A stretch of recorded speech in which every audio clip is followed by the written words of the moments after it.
공익사업 토지수용 협의단계 의견서, 작성체계 완전 분석. 사건개요. 사업명 시행자, 도시계획도로, 개설사업 시행자. 대상지, 지번, 지목 면적 이용 현황. 감정평가 요지, 평가액 평가방법, 표준지, 개별지, 거래 사례 요약. 특이사항, 잔여지 손실, 영업손실, 이주정착금, 수목부속물 보상 등. 사실관계 요약. 공익사업을 위한 토지수용에서 협의단계는 토지소유자와 사업시행자 간의 합의를 통해 토지 등을 취득하는 절차로서 토지보상법 제16조부터 제28조에 의해 규정된다. 토지소유자는 열람공고기간 중 의견서를 제출하여 보상액 증액 및 절차상 하자를 주장할 수 있으며, 이는 재결 신청 전 마지막 협의기회로서 중요한 권리행사 수단이다. 의견서에는 거래 사례 비교, 표준지 선정의 적정성, 잔여지, 손실, 영업손실, 이주비, 수목부속물 보상 등 개별 손실 항목에 대한 구체적 근거와 증빙자료를 첨부하여야 하며, 절차상 하자가 있을 경우에는 통지 불법, 열람기회 제한, 감정평가 오류 등을 명시하여야 한다. 관련 법령 지침 최신.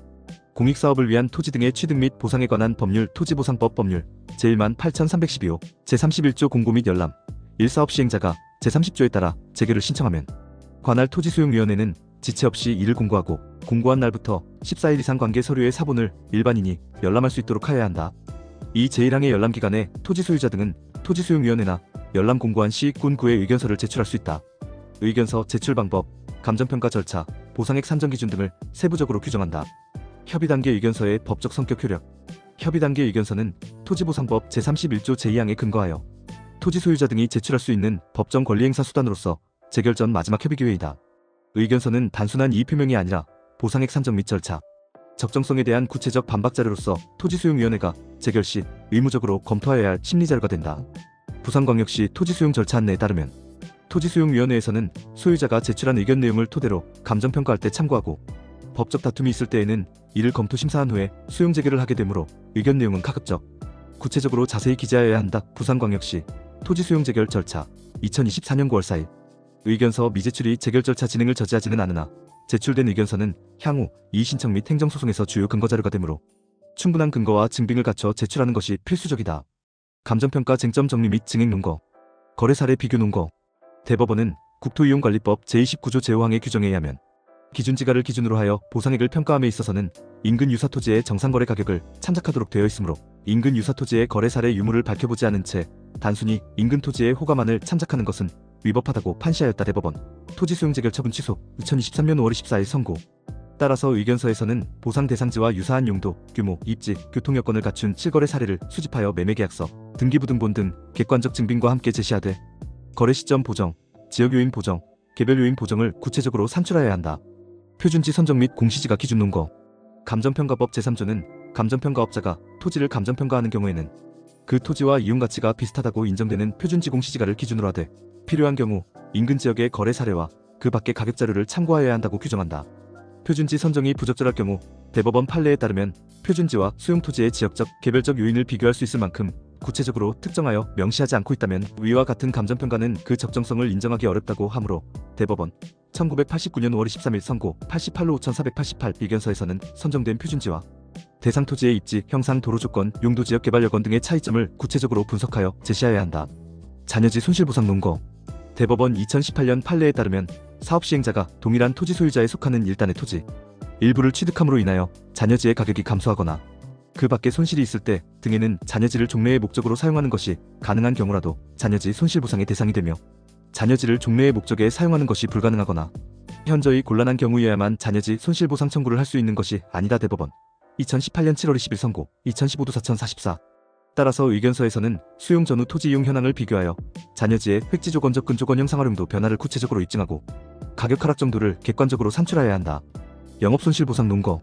대법원은 영업손실보상에 대해 공익사업의 영업시설 일부가 편입됨으로써 잔여 영업시설의 운영에 일정한 지장이 초래되고 이에 따라 종전처럼 정상적인 영업을 계속하기 위해서는 잔여 영업시설에 시설을 새로 설치하거나 잔여 영업시설을 보수할 필요가 있는 경우도 포함된다고 판시하였다. 대법원 2013년 3월 13일 선고 2012도 23225. 영업손실 의견서에는 영업현황, 매출액, 고객수, 영업기간, 편입으로 인한 영업지장 정도, 휴업기간, 이전비용, 신규시설 투자비 등을 구체적 자료와 함께 제시하여야 한다. 이주정착금 및 기타 손실보상. 국토교통부 2025년 보상지침에 따르면 이사비는 가구원수 2인 이하 42만원, 3인 이상 4인 이하 47만원, 5인 이상 52만원이며 주거이전비는 가구원수 2인 이하 420만원, 3인 이상 4인 이하 470만원, 5인 이상 520만원으로 정하고 있다. 의견서에서는 현행 지침과 실제 이전 비용을 비교하여 부족분을 객관적, 견적서로 입증하여야 한다. 절차상 하자 주장 프레임. 협의 통지 및 열람기회 부여하자. 토지보상법 시행령 제3조는 법 제6조에 따른 통지는 서면으로 하여야 한다고 규정하므로 시행령 서면 통지 없이 구두 통지나 전화 통지만으로는 적법한 통지가 아니다.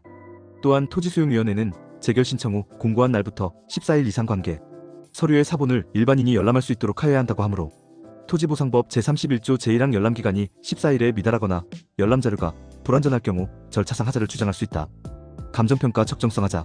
대법원은 수용토지의 보상가액을 표준지의 기준지가와 다르게 평가하면서 표준지와 수용토지의 지역적, 개별적 요인을 비교할 수 있을 만큼 구체적으로 특정하여 명시하지 않고 있다면 위와 같은 감정평가는 그 적정성을 인정하기 어렵다고 판시하였다.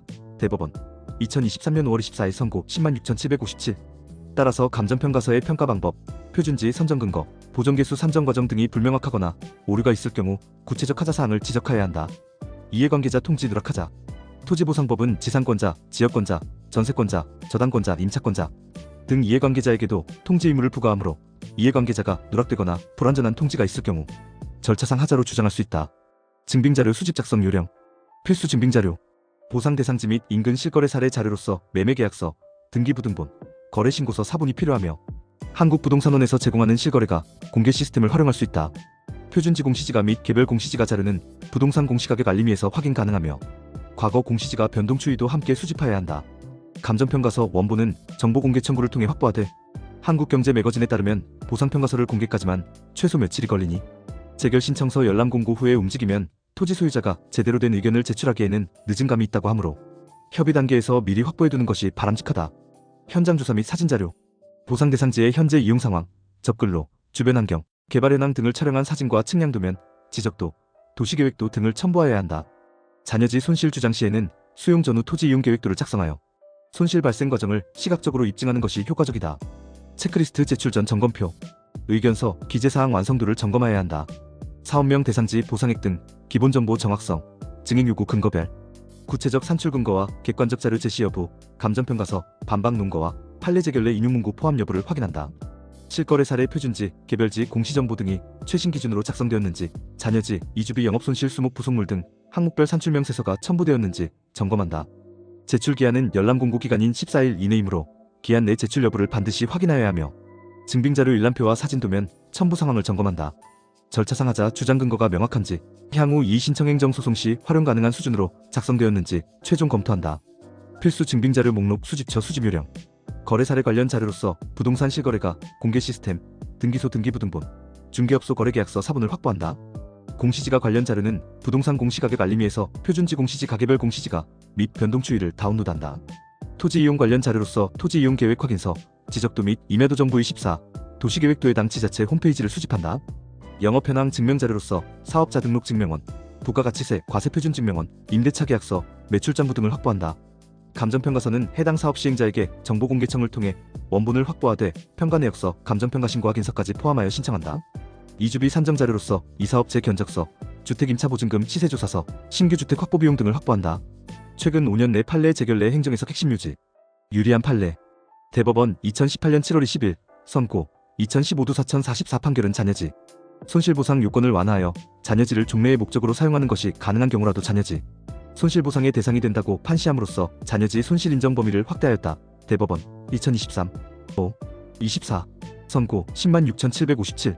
판결은 감정평가 적정성 기준을 엄격화하여 표준지와 수용토지의 지역적, 개별적 요인을 구체적으로 특정하여 명시하지 않으면 위법하다고 하여 평가서, 반박 근거를 제공하였다.